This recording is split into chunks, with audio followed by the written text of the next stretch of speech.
What's up, everyone? The regular season is done. It is now time for the playoffs in a week. Once the playing tournament gets out of the way, but we know it's going to be Bucks and Bulls, so we can start to look ahead to that. On today's show, we're also going to look back and discuss what the Bucks did with this game in Cleveland, with the guys that did play, the guys that didn't play, and Jrue Holiday cashing in with a quick day's work against the Cleveland Cavaliers. So let's get into it. You are Locked On Bucks, your daily Milwaukee Bucks podcast, part of the Locked On Podcast Network, your team every day. Welcome to Locked On Bucks. I'm your host, Kane Pittman. You can see and hear me on this show Monday to Friday, and also find my work over at ESPN. Joining me, the founder of brewhoop.com and longtime voice of the podcast, Frank Madden. As always, we thank you for making Locked On Bucks your first listen or first watch of every day. And we're at the best part of the year. We're at the start of the postseason. Hopefully another 2 months of post-game pods to come for the Bucks here. And today's episode is brought to you by Prize Picks. Check out prizepicks.com. Use the promo code NBA or go to your app store and download the app today. Prize Picks is daily fantasy made easy. And we have got to the end of the regular season, and maybe it felt a little bit longer because we haven't had an 82-game season for a couple of years since after the pandemic anyway. But this Cavs game, speaking of games that was a little bit of a drag, it was the perfect way to finish this with none of the Bucks players playing. We haven't really chatted since the last couple of games went down. We were talking about the back-to-back. We weren't sure who was going to play, but I think the last time we spoke, Frank, we assumed that a lot of the big names weren't going to play the back-to-back against Detroit. And then maybe they would have a bit of a run in this game against Cleveland, but there was lots of standing stuff going on. So if we go back to that in general, just how surprised were you with the way that the Bucks approached this, or how this played out? Yeah, I mean, I think everybody likes to, paint these things in broad brushes, right? And say teams either like there was that thing where people were like, the Bucks want the Nets. The Bucks aren't afraid of the Nets. They want the Nets. And it's like, well, I think we can say the Bucks were not bending over backwards to play the Brooklyn Nets. But that said, I don't think to say that the Bucks were ducking the Nets. I mean, they wouldn't have played their full complement of guys on a back-to-back Thursday, Friday if their number one goal was ducking the Brooklyn Nets, because that, they needed help on Sunday to avoid having to play the Nets, even though they obviously lost. So, I think it's kind of one of those things that I think it just sort of highlights that there's a bunch of different factors that come into play. And at the end of the day, I mean, we don't know if the Boston Celtics or the Miami Heat are going to get the Brooklyn Nets in the first round even today, because they still have to do this play-in tournament. So I think at the end of the day, I think a couple things jump out. I think playing the guys on the Friday back-to-back in Detroit was, I think, to me, the most surprising thing, as we alluded to. I don't know the last time Giannis played in a back-to-back prior to this. If we were good at our jobs, we would probably have dug up that information.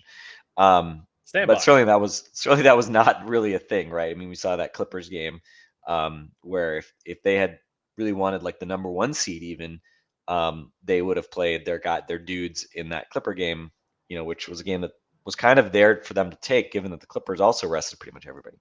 Although the Clippers scrubs hit like 1 billion threes, so maybe not. But anyway, so I think a couple things to play in mind. Like clearly you could say, well, the fact that they played the back-to-back suggests that they didn't want the 4 seed, right? Because winning the 2 games against Boston and then in Detroit guaranteed that they weren't going to be the 4 seed. So is this some sort of like, well, they didn't want to have to play the Toronto Raptors? You could make that case. Maybe they did not want to be in the 4 spot, having to play the 5, possibly. I don't think they're afraid of playing the Miami Heat in the second round. I don't think the Bucks are looking ahead that far with any of this. So I think it kind of probably just came down to the fact that they probably prefer to be a top 3 seed. Maybe they didn't really want to play the Raptors.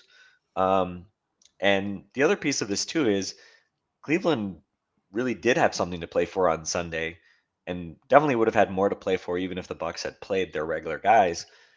We've already seen them. I mean, the Bucks have had some rough, especially the last time they played full strength in Cleveland, they got their asses kicked. So it's not like even if they played their full complement of guys on Sunday that really anything was going to be guaranteed. And I think, the Luka Doncic situation where he strains a calf muscle in the last game of the season, that's really the concern, right? It's not so much that you're worried about getting another couple off days when you have a whole week ahead of you. It's, geez, what if one of our guys gets hurt and it carries over into the first round of the playoffs? And, by virtue of the fact that we went for a win in a game that, we didn't really need to win or desperately, we've now somehow compromised our title defense. And to be honest, that's why I also thought the Pistons game was probably not going to be a game that they played in, because playing a back-to-back is the risk higher of suffering injury. Anytime you put these guys on the floor towards the end of the season, that's your biggest nightmare. So I would say this combination of things, I think they seem to have wanted either the 2 or 3 by virtue of doing the back-to-back and obviously going for the win against Boston and going for the win in Detroit. I would say they were not looking to play the Brooklyn Nets because they obviously did not field guys on Sunday. But I think that was probably more just, the fact that the Bucks, we know that they prioritize health. They wouldn't want to really risk anything once they had the 2 or 3 assured. And even if they win that game, again, or, if they lose the game, that on its own wasn't going to cement them in the 3 seed anyway. So, again, it's kind of a boring way to frame it. It's just, I think they're just sort of balancing a lot of different things. And I think principally it started with good health. And secondly, I think, again, yeah, they probably wanted either the 2 or the 3. And of course, we can talk about the Bulls. Probably you ask any of those teams in the top 4, maybe even Miami, who obviously number 1 are probably thinking they're going to get at this point, if you think Brooklyn can beat Cleveland and Cleveland's the best of those teams left, pick any of those teams that might come out of the play-in other than Brooklyn. Would the Miami Heat prefer to play the Chicago Bulls as well? Quite possibly. So the fact that you can angle to play a team that obviously the Bucks swept in the regular season, and I don't think fear at all, and also they can just literally drive to games. They don't have to get on planes to go play the Bulls, which from a travel perspective is very appealing. Yeah, I think that was the most appealing first round matchup. But again, there are trade-offs with that. If you expect to beat the Bulls, then you just signed yourself up to have to go play in Boston in a potential game 7 if things go chalk in the first round and the second round. So, we'll see. We'll see if that ends up being the right choice. But obviously, those were some of the trade-offs they were trying to make. And again, you never know if these things are going to pay off. It was a different situation last year. And again, I always say, playoffs are just a series of small sample sizes, and we'll know soon enough if things worked out in a way that's going to benefit them. I think the big thing is that whichever team you support, you can write whatever story you want. So if you're a Bulls fan right now, you're saying, so you wanted to play the Chicago Bulls, and I'm sure that internally that's something that they're trying to say is some sort of motivating factor. There's no doubt about that. I think the other interesting thing is for the Bucks, which also just makes this make a lot of sense. We can get into it more a little bit later on. But as you said, maybe they play Boston in the second round, but also maybe they just play the Nets in the second round, and maybe they've still got the home court advantage they would have had in the first. And ultimately, I don't think, if the Bucks were so terrified about playing the Brooklyn Nets, if you're a Milwaukee Bucks fan, this is certainly how I look at it. I don't think that I'm going to feel tremendously better about myself if the Bucks lose in the second round to the Nets rather than the first round to the Nets. I mean, they've won the title last year. That's where the expectation is. So it'll be interesting to see how this plays out. Obviously, Cleveland tomorrow, maybe as some people are listening to this, the game's on, but the play-in tournament starts tomorrow, and we'll see how they work through that. I was listening to some national stuff, and I think it's interesting how people frame this. I want to get to it in a second after I talk about Prize Picks. If you're looking for a daily fantasy option for the NBA, then you need to try the award-winning app Prize Picks. Prize Picks is daily fantasy made easy. You guys know that I love Prize Picks. I've been talking about it for a while, and I like it because it's pretty simple to use. You pick 2 to 5 players and an over and under on their projections, and you can win up to 10 times on any entry. By the way, imagine playing Prize Picks for this Bucks-Cavs game. You could have had Rajon Tucker, Thanasis, Mamu could have been a part of your picks there, and you can make your entry in 60 seconds or less. It's that easy. It's safe and offers fast withdrawals. But for me, for this Bulls series, if I'm picking a player on the Bucks, No hot takes here. It's going to be Giannis because he's had some big games against the Bulls throughout the season. So for a limited time, PrizePicks fans has an exclusive no-brainer of an offer for all our users. You get $50 free if a player in your first PrizePicks entry scores a single point, but you must use the code NBA. That's right. This is an exclusive offer available to Locked On fans. Sign up today and use the code NBA for $50 free. That's PrizePicks, daily fantasy made easy. And speaking about some of the odds, our friends at BetOnline.net, I believe the Bucks are still the favorites to come out of the East at BetOnline.net. You can check out all the odds for the NBA playoffs coming up this season or coming up in the next few weeks, and you can find all the latest sports developments across other leagues as well. Baseball's going. I'm an Oakland A's fan. They're probably, I thought before the season, they might not win 60 games. They've just won 2 games in a row. They're rolling. They're 2-2 in the season, so probably a World Series coming up. But you can find out all the odds at betonline.net. Head to the website today or use your mobile device to learn more about the trends in action. That's BetOnline, where the game starts. Kane, are there like random A's fans that follow you on Twitter? Because like every once in a while you'll tweet something about the A's, and I'm always just like, who is this for? Are you just patronizing like Brewer fans? Because that's the most likely group of baseball people to follow you. What's the deal? Look, I'm not all about the engagement. Sometimes you have to hit send on a tweet that no one's going to give a single shit about, and that's usually what I do when I tweet about the Oakland Athletics. Although there is a Bucks fan that you'll probably know from Twitter, Frank Justin Cyan, who also listens to this podcast. So he's an A's fan. So every now and then he'll comment back. It'll be my one interaction on my A's post. He'll be pretty fired up about it. So What's Justin's excuse? What do you know why he's an A's fan? I think he lives in the Bay Area. Okay. Which is obviously a reasonable excuse. So anyway, shout out to the A's. And shout out to the Brewers, by the way. Don't worry, I do have a soft spot for the Brewers. There's no doubt about that. I was listening to a bunch of different podcasts, and you hinted at the Luka Doncic injury. And this is the reason why I think it's so funny to hear the reactions to what the Bucks did in the final game of the season. And I was listening to a number of shows, a number of different podcasts that described the Bucks as scared or cowards for ducking the Brooklyn Nets, but also described the Dallas Mavericks as absolute idiots for having Luka Doncic on the floor in the last game of the season. So this is why it's so hypocritical. You either play these guys and then they get injured and you look dumb, or you rest the guys and everyone calls you a bunch of cowards. So what are you supposed to do, Frank? I think I would rather be called a coward in this instance and have my guys for game 1 of the postseason. Yeah, and I think especially, I mean, again, everything revolves around Giannis, and it's sort of interesting. I think the fact that we've now seen him in the bubble, his playoffs were ended by an ankle sprain, which we've seen him turn his ankle repeatedly throughout his career. Again, he's never missed more than a couple games really due to an ankle sprain, but like the way he attacks the rim, like it happens. And then the knee soreness, and obviously, we've seen we can dial it back to the Hawks series and the injury he suffered, which, again, that was much more of a freak thing, but we've also seen just sort of like him plant funny, whatever, something happen, and you can sort of see him start to favor his knee during games, and then he'll finish the game. Pretty much always he'll finish the game, but then next game he's out, resting it, maybe misses a couple games with knee soreness. So again, I have no illusion that Giannis was going to miss a playoff game next weekend with like a minor injury like that. But as you said, you just don't know, and if you feel like winning or losing doesn't really change the equation very much for you, I get it. I also think you can say the Bucks' decision to play guys and not play guys, like, is that very consistent? I don't know. But at that point, I think, there's a reason that Giannis has never played in a season finale under Bud. Part of it is because they haven't really had much to play for in those games. I think the bubble finale he was actually suspended for because of the Mo Wagner headbutt.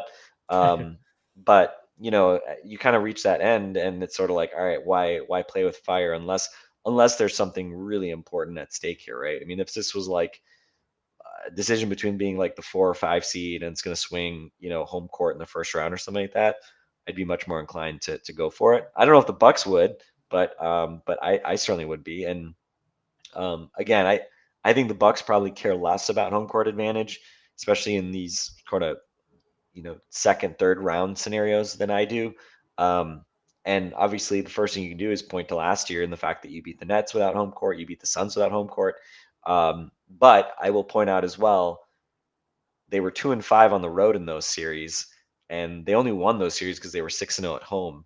And if they lose a home game, they're not winning a championship in that series. Or again, maybe things play out differently, but again, when you don't have home court, it also means that you have to be absolutely perfect at home in terms of just basically winning every game.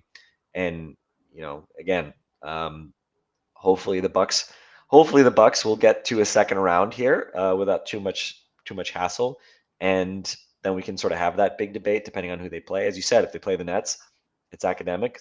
They'll have home court against the Nets. If it's the Boston Celtics, then obviously they'll have to start the series on the road, and we'll see how it goes.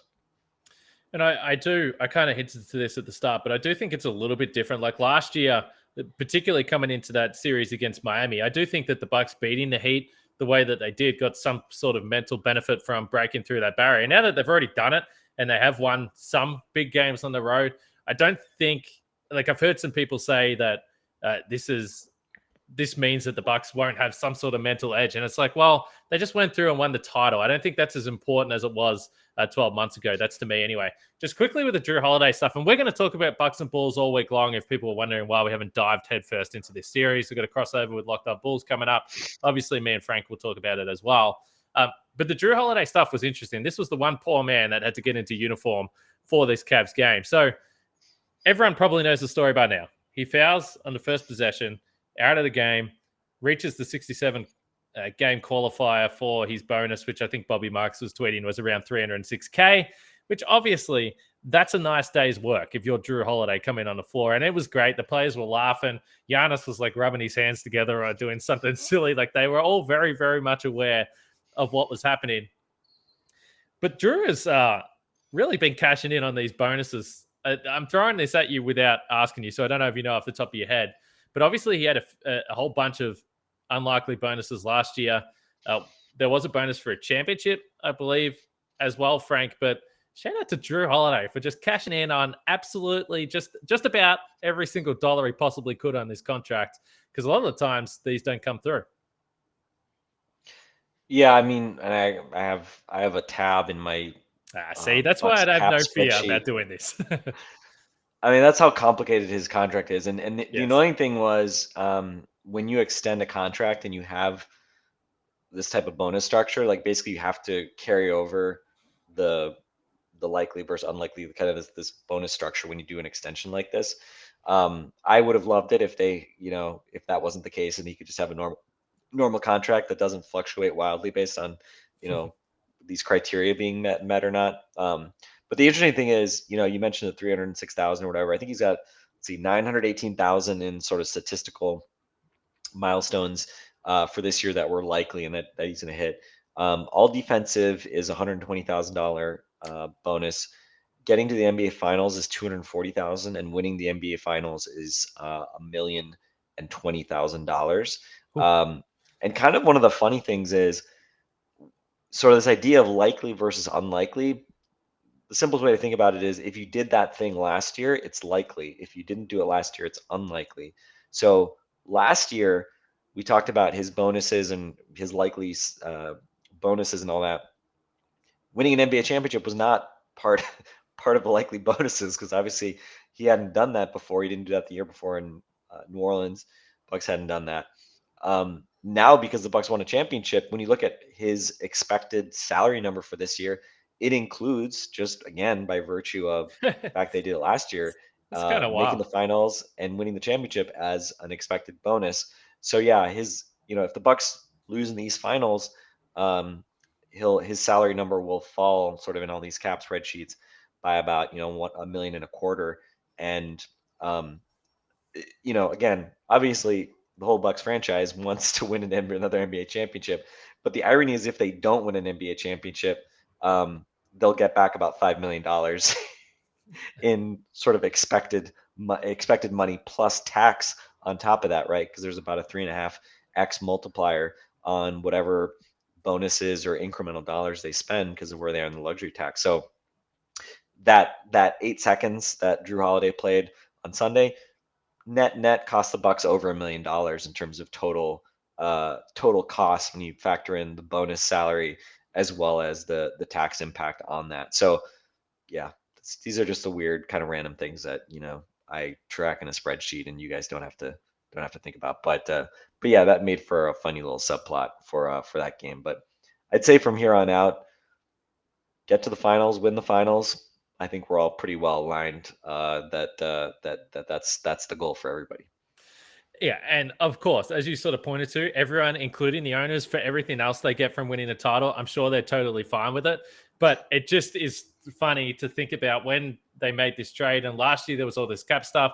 Are they under the tax? Are they going to be over the tax? All sorts of weird stuff that we spent all season talking about. And if you had really thought about it at the start of the season or when the trade went down, that Jrue's going to cash in on that championship bonus, I'm sure again the Bucks owners would have said, okay, fine.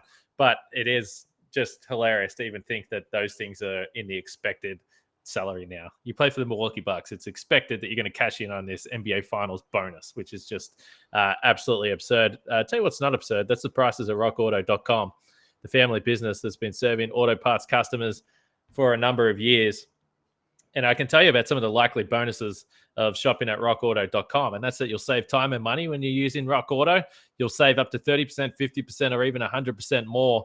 And also a nice bonus is that it's a family business and they've been serving do-it-yourselfers for over 20 years. So rather than stumbling into an auto parts store and not knowing what you're doing, they only have one brand that probably isn't perfect for you anyway. Just go to rockauto.com and they'll have everything covered for you there. And it doesn't have to be just parts, it can be accessories. They've got everything you're going to need for your car there. So go and explore the easy-to-use website today to find the solution to your auto parts need. Just write Locked On in the How Did You Hear About Us box so they know we sent you. That's Locked On in the How Did You Hear About Us box so they know we sent you. Amazing selection, reliably low prices, all the parts your car will ever need. rockauto.com. I found myself today, Frank, looking through some box scores and some rosters from the last time the Bucks played the Bulls in the postseason. It was my first trip to Milwaukee, as I've said a number of times on this podcast. Giannis, still a baby-faced young man with an angry streak. The angry streak remains, but he no longer looks like a young man. But things have changed, and it's interesting when the Bulls were coming up this season that the first time we played them, which we had to wait till after the new year. Prior to that, we were discussing the Bulls as a significant challenger. Clearly, they've had issues on the defensive end. But the one thing we do know about this team, with DeMar DeRozan and Zach LaVine, they do have two guys who on any given night can score up to 40 points per night. And as you just said, it's a small sample size in the postseason. Obviously, the Bucks will go into this series as favorite, but the Bulls could be dangerous on any given night. I'm not dismissing this as an automatic sweep like a lot of people. It's hard to beat any NBA team 4 times in a row, right? We usually say that when it comes to a playoff series. It holds true for the regular season as well. Sweeping a regular season is not easy. I mean, it was kind of ironic that the closest the Bulls came was in that first game. I think that was the game Zach LaVine didn't play in Milwaukee. I think probably a lot of Bulls fans looked at that outcome and said, hey, we're right there with these guys. And then, we sort of saw as the additional matchups unfolded, the second game in Chicago, I thought, as much as it was, a 6-point game, and the Bulls had some runs. Third quarter, they had a big run. The Bucks ultimately, it was a very last third of the season Bucks game, like post All-Star Bucks game, because kind of defense was a bit at a premium for most of the game. But at the end of the day, the Bucks defended in the fourth quarter, and their best players just were better than the other team's best players. And it was like, yeah, this is just inevitable. And they kind of come away with winners. And obviously the last 2 games, even with Caruso being back, last game we saw Pat Williams back, just too much Bucks in either of those games. And I thought, those were 2 of the games where the Bucks I thought looked best defensively. And on the one hand, you can say, hey, drop defense. Hey, the DeMar DeRozan, Zach LaVine, those guys are going to be able to get into kind of mid-range shots. But, starting Wes Matthews obviously gives them, alongside Jrue, two, ace kind of like wing focused doing defensive guys that they can throw out there. Okay, maybe calling Wes an ace defender, I get it. That's maybe a bit much, but he's had I think he's pretty much done a pretty good job. DeRozan had that huge fourth game, but in the third game they really contained him very well and kind of just forced him in taking a lot of mid-range jumpers, which again he can get really hot doing that, but I think in the third game in particular they held him down really at the line. He didn't get to the free throw line much, and I think that's probably going to be one of the big sort of questions of the series, right? You look at Giannis, Bulls had their best game defensively against Giannis in the fourth game where they scored a lot of doubles. I think Pat Williams is certainly better equipped to defend Giannis than Tristan Thompson or Javonte Green or some of these other guys that they've had.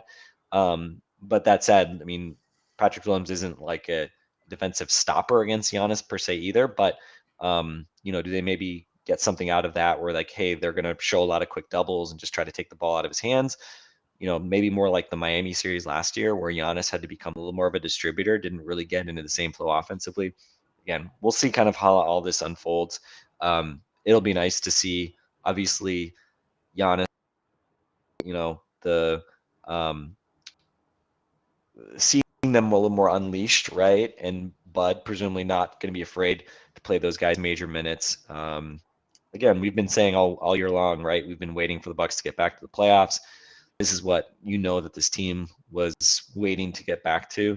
And I'm sure it's going to be an interesting series. Again, we'll see how competitive it is. I don't want a competitive series, but you're right.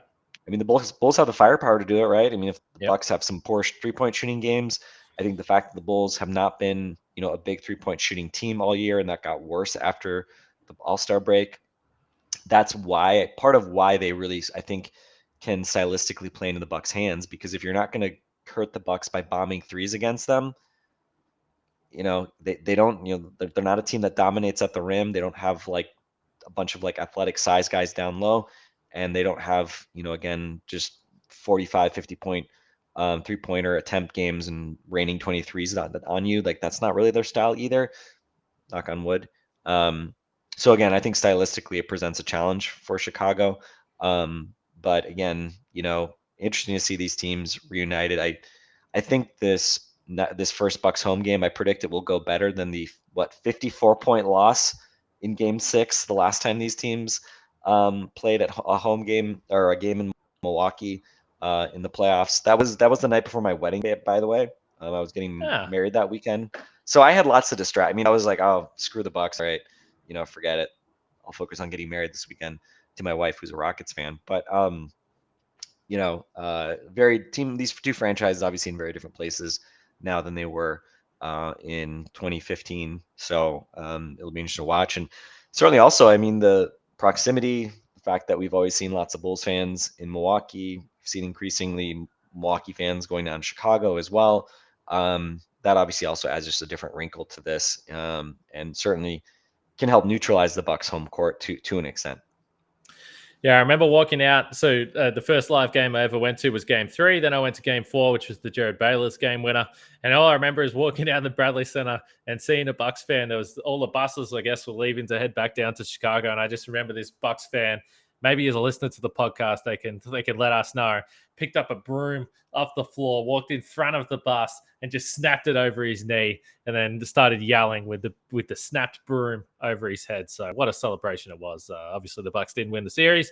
One other note before we finish up this podcast, though, and we should mention it because it is significant. We spoke about injuries and the concern that some guy can go down. So George Hill, we don't really know what the road is going to be for George Hill, or if we'll see him again. We just spoke about the fact that he had that pretty serious sounding back injury. Now it's abdominal strain, back spasms, general area stuff. When you've got stuff going on with your back, everything else seems to break down. So this is significant. We've spent a lot of time talking about Javon Carter, George Hill. I think you like the idea that if you need some backup minutes, you have got a defensive-minded guard that you can put out there.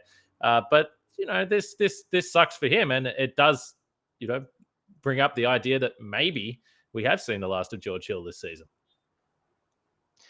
Yeah, I mean, as you said, whether this is an abdominal injury, a back injury, um, when we're talking about hernias, abdomen, back, like there's literally two sides of the same body. So who knows? I mean, I think obviously you cross your fingers that a week off maybe gets George back to a good place, and that we'll see him in this first round. At him, beyond that, obviously, it's not like there's necessarily huge pressure. This is not, can Giannis play in game one of the finals type stuff. Yes. So if he needs another week, obviously you give it to him, and you tell Javon Carter and Grayson Allen and the Bucks' other kind of guards and wings that, all right, you guys got to pick up the slack. I mean, we've talked about the good problem the Bucks have when healthy, that there are going to be some players who are rotation worthy who just aren't really going to find time. So this is the scenario that we were talking about that could spring up where you lose one of those guys and then you got to pack, kind of bandage it over with one of your other guys or a combination of guys, play different styles, whatever it might be. So again, the Bulls don't have are the Bulls like a great matchup for George Hill versus Javon Carter? I mean, like, again, they don't play like tiny guards that you'd want to hound up and down the court necessarily. I think really the important thing against the Bulls is having, wing defensive depth against DeRozan and Levine. But certainly as things stand right now, if we were doing prize picks, over unders on minutes or something like that, probably Javon Carter, would be a guy that you'd probably take the over on, because he flips from a guy who maybe DNP CDs most nights or the average game to a guy that you expect to play with George Hill out. Absolutely. So, as I said at the top, we're going to roll through this series through the week. Camille will be on at some stage. We've got a locked on crossover coming up. Justin's probably going to swing by.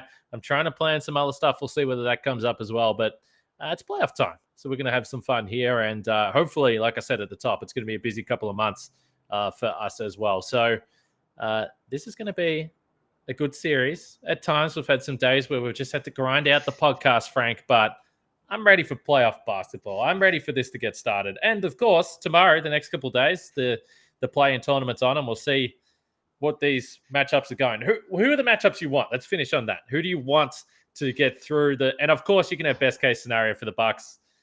Whatever. What is it? So I mean, the two teams that I'm sort of rooting against the most in the first round, would actually probably be Boston and Philly. And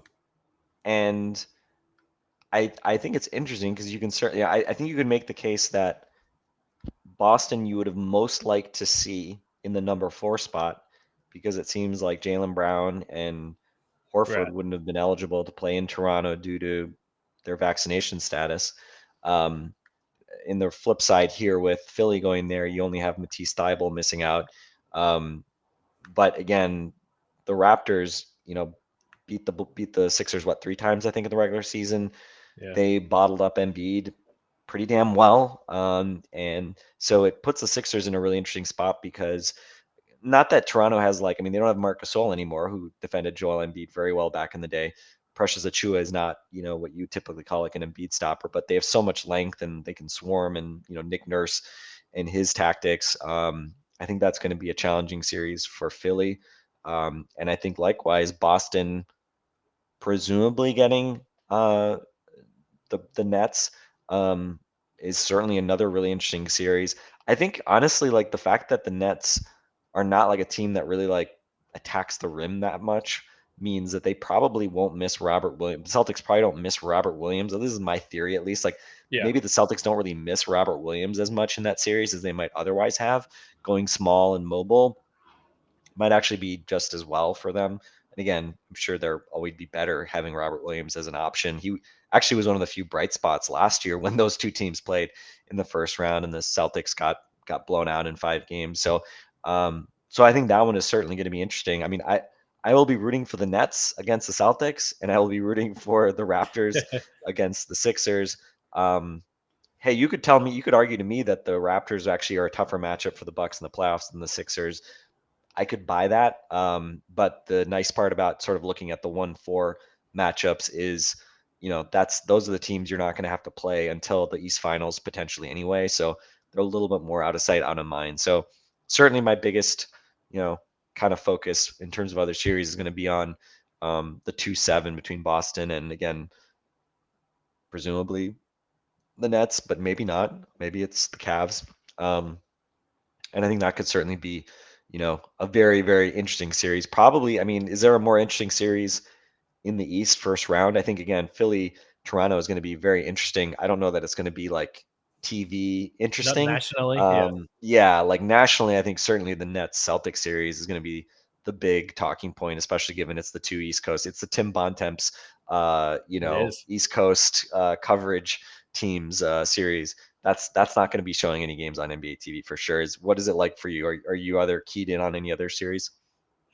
Yeah, that'll be the one. Well, it'll be Brooklyn, whoever they play. I mean, just say that things go crazy. I would be tuning into Brooklyn, Miami as well, which would also be really, Yeah. really fascinating. So, yeah, I think for the grind of the Celtics, you would like to see them play the Nets because even if the Nets feel a little compromised, and I think it's a series that the Celtics could probably get through, I think that it would be, I couldn't see them sweeping the Nets. I think they would have to at least go to a game 6, potentially a game 7.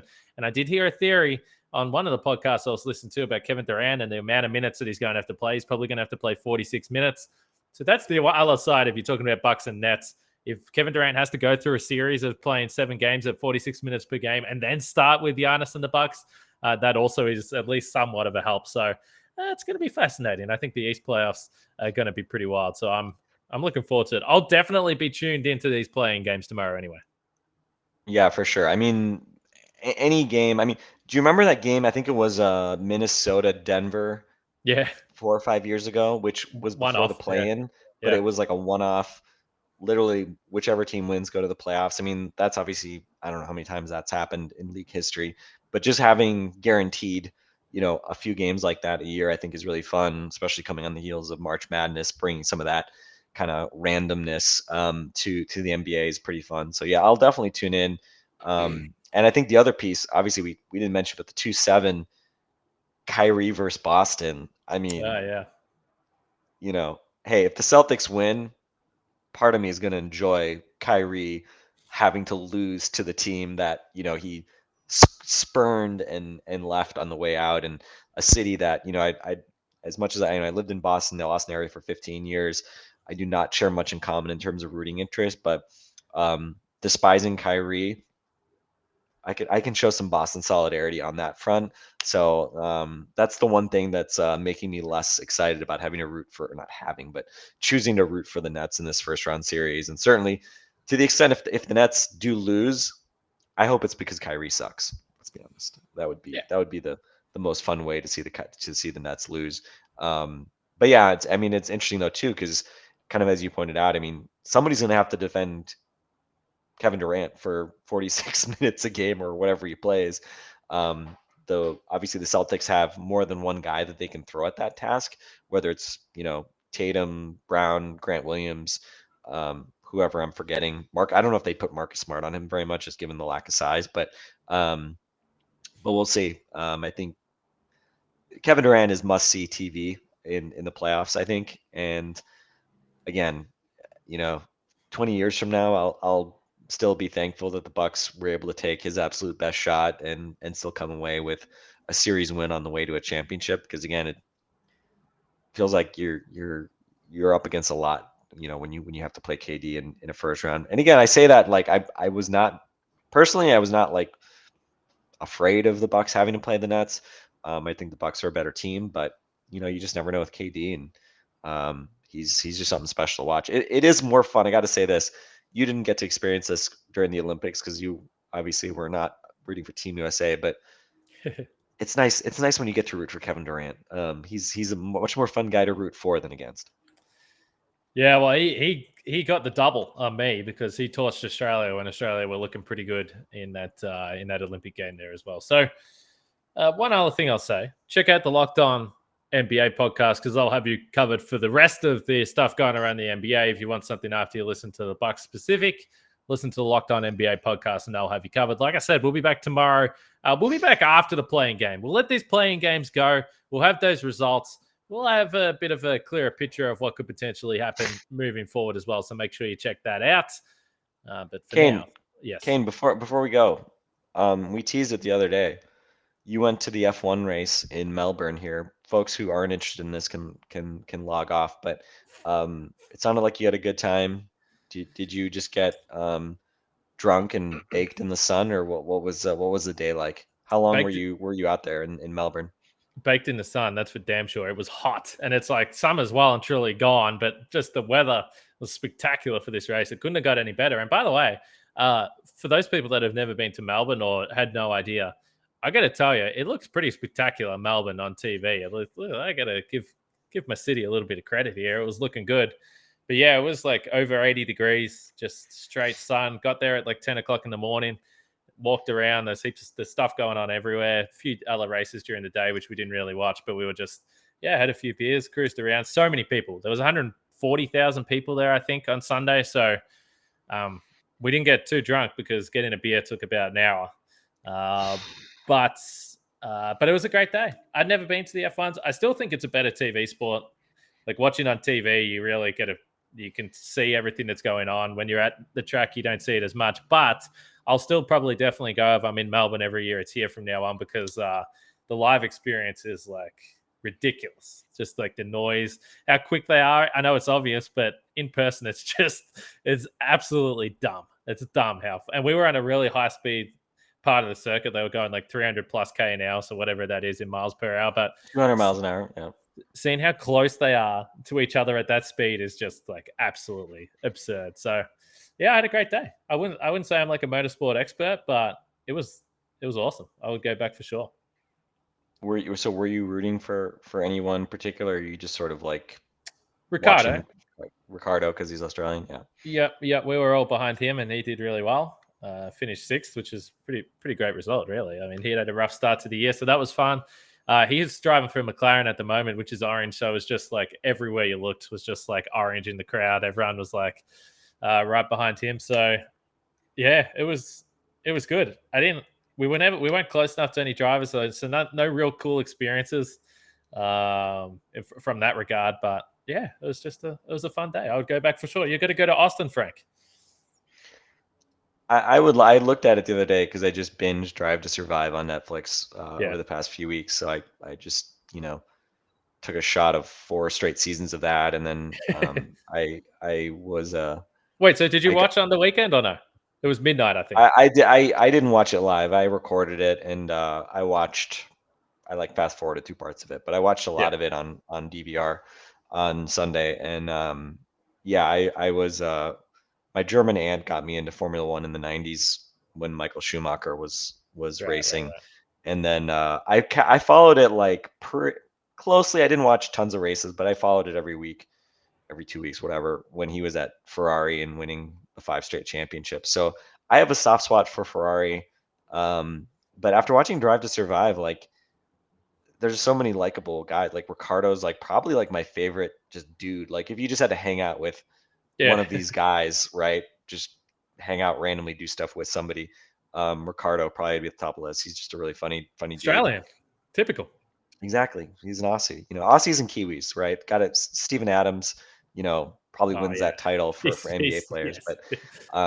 But yeah, and then the funny part is like, I think that what really made me appreciate is like how much sort of like of the mid-table stuff is like competitive and interesting. So it's like, watching that show, like these like random guys like Esteban Ocon, who's like French, and like he's won 1 race in his career, but like he comes from like nothing, where there's like dad's mechanic. Like so many of these dudes are like, handsome sons of like billionaires.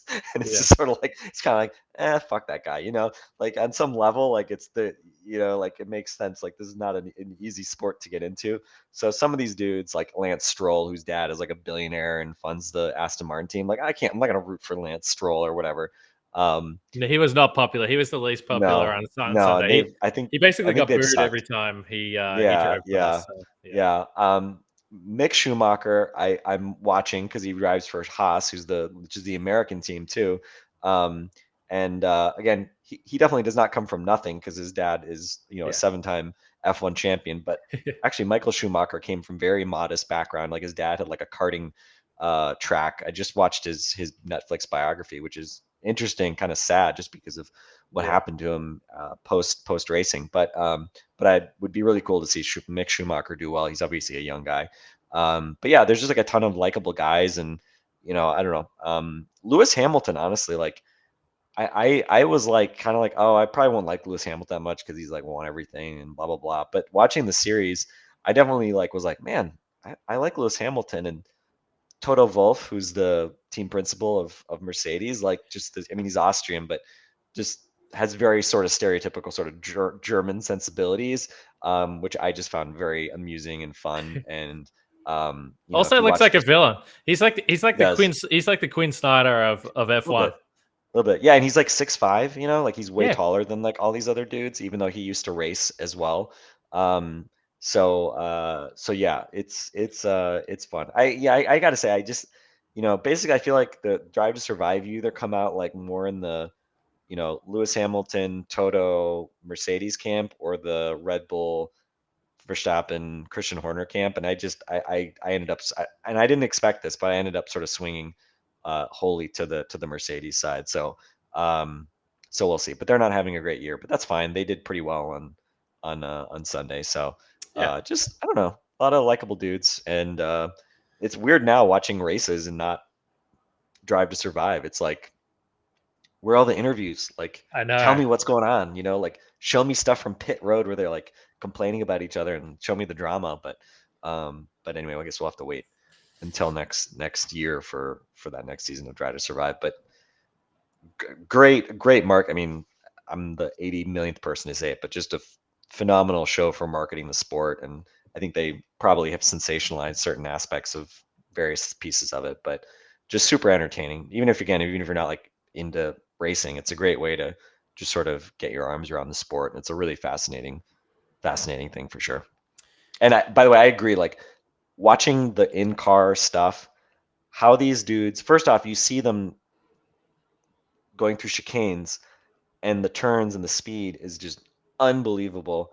And then you see, the in-car camera, the visor cams, and it's just like, how the hell are these guys putting the cars on the limit this way every time? And, again, yes, there are crashes, but like, how are there not more just crazy wrecks? It's crazy. Like, again, different kinds of athletes, but these dudes are definitely athletes, right? Like, these are not, there's no, chubby dudes who are just screwing around and are good at driving cars in Formula One. So it's fun. Been interesting to watch. Very different, but one more thing to distract me and take up more of my time. No, that's right. No, none of them are. They are supreme athletes. Yuki Tsunoda would probably be a chubby athlete, but he's forced to. He does not like working out. He does not like working out. Yeah, he was the one guy. He was the one guy who clearly didn't like working out. He's like me. Also, he needs to be forced to work out. They literally had to move it. The funny part was they had to move him from like Milton Keynes, England, which they were saying is super boring, to Italy in order to get him to work out. It was like, okay. But and the other funny thing I enjoy about Drive Survive is, as somebody who likes fast cars, like non-Formula One cars, I just like how these dudes, they drive for McLaren, or like Yuki Tsunoda was driving an Acura NSX, and I think it was Carlos Sainz and maybe it was Lando Norris. They were just meeting, and they went to the grocery store in a McLaren, like hypercar or whatever, and they're like trying to figure out like where the boot is. Not very practical for running groceries, but yeah. By the way, Carlos Sainz, my theory is Carlos Sainz, also the son of like a super rich whatever, but everybody seems to like him. He gets well along. He's moved around a fair bit, but he always seems to get along with his teammates, and then his teammates don't seem to get along with other people. And good vibes are on Carlos Sainz. I've been happy that he's been doing well at Ferrari. Charles Leclerc also seems lovely. So I'm team Ferrari over team Red Bull for sure. Yeah, no doubt. They don't get that treatment in Australia, though. Last one from me, Lando Norris. Someone that works in the media in Australia, I saw it on Twitter. Her sister was like one of Directions or something, wasn't from Melbourne. And there was like just a very, very regular Hyundai at a traffic lights. And she knocked on the window and the window wound down and it was just Lando Norris leaving the track so I guess in Australia, they don't get looked after as well as they do overseas. So that's a very sad story. Sorry to Lando. But anyway. They just couldn't find a McLaren sitting around in Australia, I guess. I guess so. But overall, it was great. And the one thing I will say that was awesome was so many people here from overseas as well. And you're walking around and you talk to people and they're from other parts of the world, which hasn't been the case for a couple of years. So basically the point is, Locked On Bucks listeners, and there's only 3 of you still listening to this podcast, come out to Australia and hang out because it's a fun place. So, well, and that's where when COVID struck, Melbourne was like where they were supposed to race, right? And it was canceled, I think. And so kind of like ground zero for the pandemic in Formula One was Melbourne. I do remember that part of the series. Yep, I left Milwaukee when the NBA shut down, and I got home on the Wednesday, and on the Thursday, the Grand Prix was canceled, and everything went crazy. So yeah, full circle moment for everyone. But let's leave it there. We'll be talking basketball again tomorrow, so don't worry about that. You haven't stumbled onto some Locked On F1 or something like that. But we will leave it there. Hopefully, I'm sure some people enjoy us just rambling with no direction of where we're going. We do it from time to time. All right, let's leave it there. Frank, myself, catch you guys tomorrow.